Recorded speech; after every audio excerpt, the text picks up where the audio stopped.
Magandang umaga mga ka-basic. Yan, so ngayon tatapusin na natin itong hagdanan dahil napakahirap. So, pangatlong araw na natin yan dito. Yung hagdanan, pangalawang araw ko na itong ginagawa. Yan. Ang haba nito nga pala, 1 meter by 20 cm.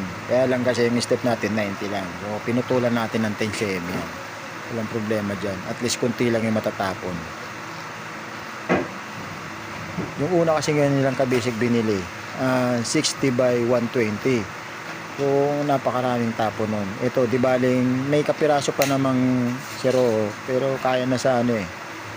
Okay na, kaya pinapalitan ko yung dapat nilang bibiling na tiles, pinabago ko.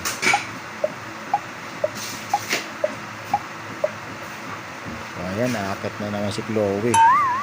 Yung batang yan, maghapon na kailang beses, akit panaw. Kasi nga,